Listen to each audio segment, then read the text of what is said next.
My wife's daughter mistreated me for years, then demanded I pay for her wedding. So I gave her a lesson that turned her world upside down.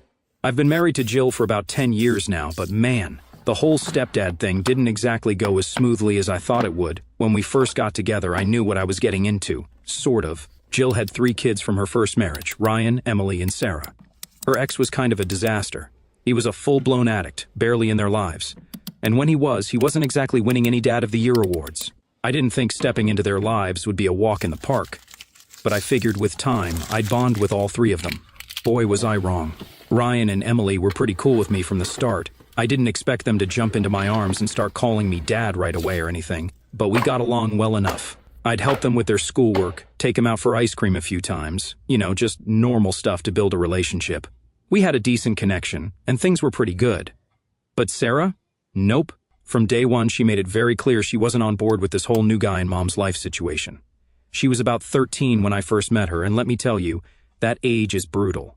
Everything I did annoyed her. If I tried to be nice, she'd roll her eyes or make some sarcastic comment.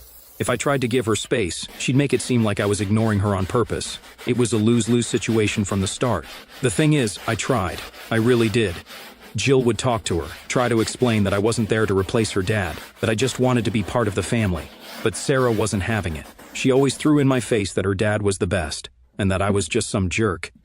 It became her favorite line anytime I tried to talk to her. Honestly, I get it.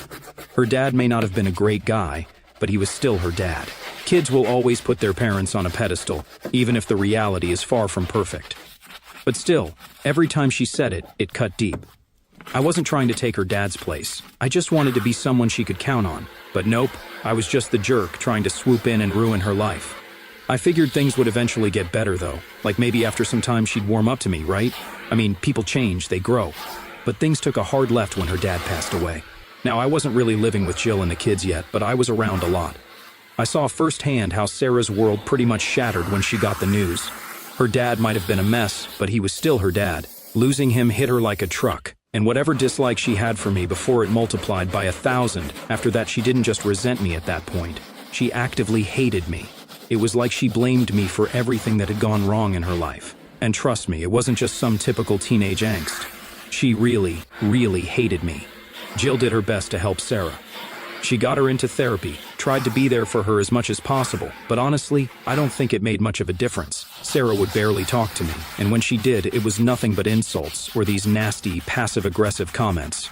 She was constantly comparing me to her dad, even though he wasn't exactly a shining example of fatherhood. She'd go on and on about how I was just a wannabe and how her dad would have done everything better. It was exhausting. I remember one night we were all having dinner, and I asked her something simple, like, "How was school today?" Just trying to make conversation. She glared at me across the table, took a bite of her food, and just goes, "Why do you care? My real dad wouldn't bother pretending like you do."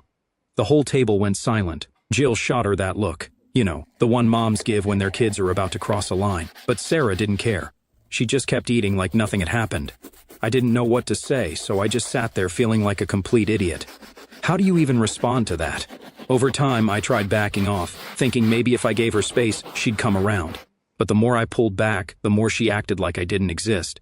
The only time she'd acknowledge me was to remind me that I wasn't her dad. She never missed a chance to make me feel like an outsider in my own family. And let me tell you, it wasn't just affecting me. Ryan and Emily were stuck in the middle of this whole mess. They liked me, and we got along well. But every time Sarah threw one of her tantrums, it would make things awkward for everyone. There were nights where Ryan and Emily would ask to stay over at my place just to get away from all the drama with their sister. I never wanted it to be like this. Then came the big one. Sarah telling Jill she'd run away if we got married. Yeah, that happened. Jill and I had been dating for a couple of years at this point, and things were getting serious. I wanted to move forward, to actually build a life together. But Sarah saw she wasn't having it. She told her mom flat out that if we got married, she'd pack her stuff and leave. Jill was torn. She didn't want to lose her daughter, but she also didn't want to keep putting her life on hold because of Sarah's attitude. We talked about it a lot, and eventually, we made the decision to hold off on getting married for a while. Maybe Sarah just needed more time to come around. Maybe she'd mellow out as she got older. Spoiler alert, she didn't. But at that moment, we just put everything on pause, hoping things would settle down. In the meantime, Ryan and Emily started spending more and more time at my place, and honestly, we got closer because of it. They didn't want to deal with Sarah's constant outbursts, and I didn't blame them. It wasn't just the typical sibling stuff. She was outright mean to them too, especially after they started warming up to me. It was a rough time for all of us, but somehow we made it work. So, after that whole "I'm going to run away if you get married" thing with Sarah, Jill and I decided to take a step back. We put our wedding plans on hold, thinking maybe with some time things would calm down. Honestly, I wasn't holding my breath, but, I wanted to believe there was a chance Sarah would eventually get over it. Spoiler, she didn't. A couple of years passed, and Jill and I kept doing the whole dating but not married thing. It was frustrating, but we didn't want to push too hard with Sarah still throwing these emotional grenades every time we tried to talk about moving forward. In the meantime, Ryan and Emily were staying at my place more and more. It was becoming their second home, or maybe their first, really. We'd play video games, watch movies, and just hang out. It was a lot more peaceful than being at home, where Sarah was constantly on edge. And then one day, Jill and I sat down and talked. Really talked. Like, what are we doing? Kind of talk. We were tired of putting our life on hold for Sarah. It felt like we'd been dancing around her mood swings for years. Ryan and Emily were already living at my place half the time anyway, and they were pushing us to just get married already. Even Jill was starting to feel like she was walking on eggshells in her own house. So, we made a decision. We were going to get married, whether Sarah liked it or not. I remember that conversation with Jill so clearly. We were sitting on the couch, and she was just exhausted. "I love my daughter," she said, "but I can't keep living like this. She's holding our entire family hostage with her anger." She wasn't wrong. And I was done trying to tiptoe around Sarah's feelings, especially when she didn't care about anyone else's. So, we set a date. We didn't make a big deal out of it, didn't throw some huge engagement party or anything like that. We just quietly told the kids that we were getting married. Ryan and Emily were thrilled. They were old enough to understand that Sarah's behavior wasn't normal, and they were actually excited to see their mom happy again. But Sarah? When she found out, it was like World War III erupted in our house. She went ballistic. I'm not even exaggerating. The minute Jill told her, she started screaming about how we were betraying her dad, how we were trying to erase him and replace him with me. And yeah, she threw the usual insults at me, calling me a jerk, telling me I'd never be her dad. But this time, it was worse. This time, she took it out on Ryan and Emily too. I'll never forget the day she destroyed Ryan's room. Jill had just told her about the wedding, and a few hours later, I hear this crash from upstairs. I run up there, and Sarah's in Ryan's room, throwing stuff around like a tornado. She knocked over his gaming console, ripped posters off the wall, and even smashed a picture frame that had a photo of me, Ryan, and Emily from one of our camping trips, all because she thought her siblings were betraying their dad by being happy for us. Ryan was devastated. He came home and found his room trashed, and all he could do was stand there staring at the mess. He didn't say anything, but I could see it in his face. He was done with Sarah. He tried to be understanding, tried to be patient, but this was too far. I helped him clean up, but the damage was done. That night, he and Emily both came to me and said they wanted to move in with me full-time. They were tired of the constant drama with Sarah. They didn't want to feel guilty for being happy or for having a relationship with me. Jill was heartbroken, but she understood. She knew Sarah was pushing everyone away, and she couldn't keep pretending everything was okay. So Ryan and Emily officially moved in with me, and it was like a weight was lifted off their shoulders. They didn't have to deal with Sarah's outbursts every day, and we finally started to feel like a real family. Of course, Sarah wasn't done with her antics. After Ryan and Emily moved out, she became even more distant. She barely spoke to her mom and almost never came around when I was home. Jill tried to keep the peace, but Sarah was like a ticking time bomb, always ready to explode at the slightest mention of me. One day, she flat out told Jill, "If you marry him, I'll never come back here." I overheard that, and honestly, I didn't even feel angry anymore. I just felt tired. Tired of the constant drama, tired of the insults, tired of trying to make a relationship work with someone who clearly didn't want one. We went ahead with the wedding plans, a small ceremony, just family and close friends. Ryan and Emily were both excited and even helped us pick out a venue. Jill kept hoping Sarah would come around, maybe even show up to the wedding. I knew better. Sarah was stubborn, and once she decided she hated someone, that was it. There was no changing her mind. The day of the wedding came, and sure enough, Sarah didn't show up. Jill was upset, but she didn't let it ruin the day. It was actually a beautiful ceremony, simple, nothing fancy, but it felt right. It was the first time in a long time that I felt like we could move forward without the constant cloud of Sarah's anger hanging over us. But as much as I tried to just focus on the good, I couldn't shake the feeling that things were only going to get worse with Sarah. I mean, how do you come back from something like this? she hadn't just refused to come to the wedding, she'd cut herself off from the entire family. Ryan and Emily barely spoke to her anymore, and Jill was at her wit's end, not knowing how to fix things. A few days after the wedding, I got a text from Sarah. It was short and to the point. "You ruined everything. I hope you're happy." And that was it. No explanation, no follow-up, just pure unfiltered bitterness. I didn't respond. What could I even say at this point? Ryan and Emily tried reaching out to her a few times, but every time they did, she'd throw some snide comment about how they'd sold out by accepting me into their lives. Eventually, they stopped trying. There's only so many times you can be told you're a traitor before you just stop caring. So, that's where we were. Jill and I were finally married, Ryan and Emily were living with us full-time, and Sarah was pretty much gone, at least emotionally. She had her own life now, and we weren't a part of it. But little did I know, this was just the beginning of the real drama with Sarah. Because while we thought things had settled down after the wedding, Sarah wasn't done with us yet. Not by a long shot. After the wedding, things with Sarah got even worse, if that was even possible. Like I mentioned before, she didn't come to the ceremony, and while Jill was heartbroken about that, we both tried to move forward. I mean, we were married now, and Ryan and Emily were fully on board, living with us, and honestly, life was good in a lot of ways. But Sarah? She went full radio silence. At first, I thought maybe she just needed time to cool off. I figured she'd be mad for a while, but eventually she'd come around. I didn't expect her to suddenly want a relationship with me, but at least talk to her mom right. But weeks went by and she didn't say a word to Jill. Not even a simple congratulations or anything. It was like we didn't exist. Jill was torn up about it. She tried calling, texting, even showing up at Sarah's place, but Sarah wouldn't answer the door. It was painful to watch Jill go through that, knowing there wasn't really anything I could do to fix it. Sarah had made her choice, and she wasn't interested in being part of our lives anymore. Ryan and Emily weren't surprised. In fact, they were kind of over it at that point. Sarah's behavior had been so toxic for so long that they just stopped caring. I mean, don't get me wrong, they still loved their sister, but they weren't going to keep reaching out if all she did was throw their support for me in their faces. It was exhausting for everyone. Then, out of nowhere, about 6 months after the wedding, Sarah reaches out to me. Not Jill, me. I'll be honest, I was shocked. I hadn't heard from her directly in what felt like forever. So, when I saw her name pop up on my phone, I was like, what now? I wasn't exactly expecting a friendly chat. So, I opened the text. And guess what? She's not texting to make amends. Nope, she's asking me if I'm going to pay for her wedding. Let that sink in for a second. This is the same girl who spent years telling me I'm a jerk, that I'm not her dad, and that her real dad was some kind of superhero. The same girl who trashed Ryan's room because he dared to accept me as his stepdad. And now, after completely ghosting us for months, she suddenly wants me to pay for her wedding. I couldn't believe it. I didn't respond right away. I mean, how do you even answer that? I showed Jill the text, and she just kind of sighed. She knew what Sarah was like, but this was something else. Jill didn't tell me what to do, she left it up to me, but I could tell she wasn't exactly thrilled with the idea of me paying for Sarah's wedding. After thinking it over for a bit, I decided to call Sarah. Texting felt too impersonal, and I didn't want to get into a back and forth over messages. So I dialed her number, not really sure what I was going to say, but knowing I had to say something. She answered, and right away, I could tell she wasn't calling to chat.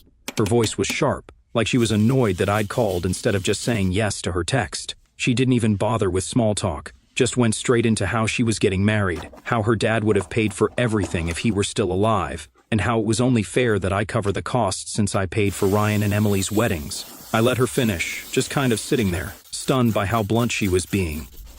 And when she was done, I took a deep breath and told her, "No, I'm not going to pay for your wedding." There was a pause on the other end of the line, and then she just exploded. "What do you mean, no?" she snapped. "You paid for my siblings, but not me? That's not fair. You're supposed to be part of this family." That part stung a little. Here she was, accusing me of not being part of the family when she's the one who's pushed me away for years, but I kept my cool and told her, "Sarah, I paid for Ryan and Emily's weddings because they wanted me to. They've accepted me as their stepdad, and we have a relationship. You've made it pretty clear you don't want me in your life, so why would I pay for your wedding?" She didn't like that answer at all. She started yelling, calling me all sorts of names, telling me I was selfish, that I was trying to punish her, that I'd never be half the man her dad was. I've heard all of it before, but it still hit hard. I've tried for years to be there for her, and all I ever get in return is hate. At this point, I was done. I told her, "Look, Sarah, I'm sorry, but I'm not paying for your wedding. You spent years telling me I'm nothing to you. You don't get to come out of nowhere and ask me for something like this. It doesn't work that way." And then, that's when I said it. I probably shouldn't have, but I was just so fed up. I said, "If you want your wedding paid for, why don't you ask your real dad?" There was silence on the other end of the line, dead silence, and then she hung up. I stood there, staring at my phone, feeling this mix of guilt and relief. I knew I'd gone too far. I knew mentioning her dad like that was a low blow. But at the same time, I was just done trying to please someone who clearly didn't want anything to do with me unless it involved money. Done being the bad guy in a story I never asked to be a part of. I told Jill what happened, and she didn't say much. She just nodded like she understood, but I could tell she was worried. Worried about what this meant for her relationship with Sarah. Worried that things would never get better. And maybe they wouldn't. Maybe that was just the way things were now. After that, I didn't hear from Sarah again for a long time. She didn't reach out, didn't try to fix things. And honestly, I didn't either. I figured we'd both said all we needed to say. I'd crossed a line, sure, but I wasn't about to apologize for finally standing up for myself after years of being treated like garbage. Still, it weighed on me. I wasn't proud of what I said, but I also knew it had to be said. I wasn't going to let her keep using me as her emotional punching bag. Not anymore. So, yeah, that's how the whole wedding payment thing went down. It wasn't pretty, and it definitely didn't end the way I'd hoped, but at least I said what I needed to say. Maybe now she'd finally realize that you can't just treat people like crap and expect them to give you whatever you want. But who knows? With Sarah, it's always something. So, after the whole wedding payment blow-up with Sarah, things went quiet for a while, and by quiet, I mean dead silent. I didn't hear from her, and honestly, I wasn't expecting to. Jill was still trying to process the whole situation, but she didn't push me to reach out or apologize. She understood that what I said, while harsh, had been building up for years. I mean, anyone would have snapped at that point, right? Anyway, life went on. Ryan and Emily were living with us, and it was good. Peaceful, no drama. I think they were both relieved that Sarah wasn't around to stir things up anymore. We'd talk about her from time to time, but not much. It's like everyone just decided that this was the way it was going to be, and we all moved on. But of course, that peace didn't last. It was probably about 2 or 3 months after the whole Ask Your Real Dad incident that I got a call from Ryan. He was out with some friends, and guess who he ran into? Sarah. Apparently, she'd been avoiding all of us, but she'd been keeping in touch with a few of her old friends from high school, and one of them was part of Ryan's group. Awkward, right? Ryan said the whole thing was weird. Sarah didn't talk to him much, but she did make a point of letting everyone know how terrible I was for refusing to pay for her wedding, like she was still angry about it. But what made it worse was that she started twisting the story to make me look even worse than I already did. According to her, I didn't just refuse to pay. I laughed in her face and told her she didn't deserve a wedding at all. Ryan knew that was nonsense. He was mad for a while, but not at her. More like mad at the situation. He told me he wasn't even surprised that she'd try to play the victim card in front of her friends. He said she was acting all hurt and betrayed, like I had personally destroyed her dream wedding or something. Classic Sarah move, right? Play the victim, shift the blame, make it all about her. That night, Ryan came home and filled me and Jill in on what happened. Jill didn't say much, just listened. I could tell she was hurt by what Sarah was doing, but again, she wasn't surprised. At this point, none of us were, but then things took a turn I wasn't really expecting. A few days after Ryan's run-in with Sarah, I get a call from a number I don't recognize. I normally don't answer unknown numbers, but something told me I should pick up. So I do, and it's Sarah. Now, I haven't spoken to Sarah since that whole wedding argument, so I wasn't sure how this was going to go. At first, I thought maybe she was calling to apologize or at least try to patch things up. But no, it was nothing like that. The second I answered, she went right into it. "You really think you can just say whatever you want to me and get away with it?" she snapped. I was caught off guard, obviously. I tried to stay calm and asked her what she was talking about, and that's when she unloaded. She started accusing me of turning Ryan and Emily against her, saying that I was the reason the family was falling apart. She even blamed me for her mom and her not talking much anymore. Apparently, I was responsible for all of it. I couldn't even get a word in, she just kept going, saying how I've ruined everything, how I've always tried to replace her dad, and how she can't believe her mom chose to marry someone like me. It was like years of pent-up resentment were coming out all at once. And the worst part? She honestly believed every word she was saying. When she finally stopped, I tried to explain that I wasn't trying to replace her dad, that I never wanted to come between her and her mom or her siblings. But she didn't care. She wasn't listening. In her mind, I was the villain, and nothing I said was going to change that. So I just told her, "Look, Sarah, I'm sorry things turned out this way, but you've made it clear you don't want me in your life. I'm not going to keep fighting with you about this. If you ever want to talk, I'm here, but I'm done with this back and forth." And then she said something that stuck with me. She said, "You've never been part of this family, and you never will be. You're just some guy my mom married." That one hurt. I mean, after everything I'd been through with her siblings, after years of trying to be there for her, she still saw me as nothing, just some guy. But I wasn't about to let her see that it bothered me. So I just said, "Okay, if that's how you feel, I get it." And then she hung up. I sat there for a while, just kind of processing everything. I wasn't surprised by her reaction, but it still hurt. I mean, who wouldn't feel hurt by that? I've been in her life for over a decade, and to her, I'm still just some guy. But I guess that's how it was always going to be. Later that night, I told Jill about the conversation. She didn't seem surprised either. She just nodded and said, "She's angry. She needs someone to blame." Yeah, that was probably true, but it didn't make it any easier to deal with. At this point, I didn't know what else to do. I'd done everything I could to try to make things work with Sarah, but it was clear that no matter what I did, it was never going to be enough. And honestly, I was tired. Tired of being the punching bag, tired of always being the bad guy in her story. It was exhausting, and I didn't have the energy to keep fighting a battle I was never going to win. So, after that, I made a decision. I was done. Done trying to fix things with Sarah. Done trying to be the dad she clearly didn't want. I was going to focus on the people who actually wanted me in their lives. Ryan, Emily, and Jill. If Sarah ever wanted to come around, I'd be here. But until then, I was done putting myself through the emotional ringer for someone who didn't want me there. I didn't hear from Sarah again for a while after that. And I didn't go out of my way to reach out either. I figured if she wanted to talk, she knew how to find me. But I wasn't going to keep chasing after a relationship that was never really there in the first place. It's a weird feeling, giving up on someone, but sometimes you just have to accept that you can't fix everything. And that's what I did. After that last call with Sarah, where she told me I was just some guy her mom married, I thought that was the end of it. I'd come to terms with the fact that Sarah was never going to see me as part of her family. And honestly, I was okay with that. Well, not okay in the sense that it didn't bother me, but I was done putting in the effort to try and fix something that wasn't fixable. Life carried on. Jill, Ryan, Emily, and I found our groove, and things were calm, which was nice for a change. Sarah hadn't spoken to any of us in months, and while I know that hurt Jill, she didn't push it. I think she was starting to realize, like I did, that maybe Sarah needed time, or maybe she'd never come around. Either way, we couldn't keep putting our lives on pause for her anymore. But just when I thought things had settled down, Sarah came back into the picture again, not in a good way. It was a Saturday afternoon. I remember because we'd been having a lazy day, just hanging out at home. Then the doorbell rang. Jill got up to answer it, and I could hear voices at the door, but nothing too alarming. Then Jill walked into the living room, and she had this look on her face, like she didn't know whether to be angry or upset. "Sarah's here," she said.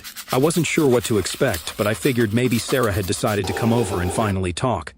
Maybe after all this time, she wanted to try and mend things, or at least have a conversation that didn't involve her yelling at me.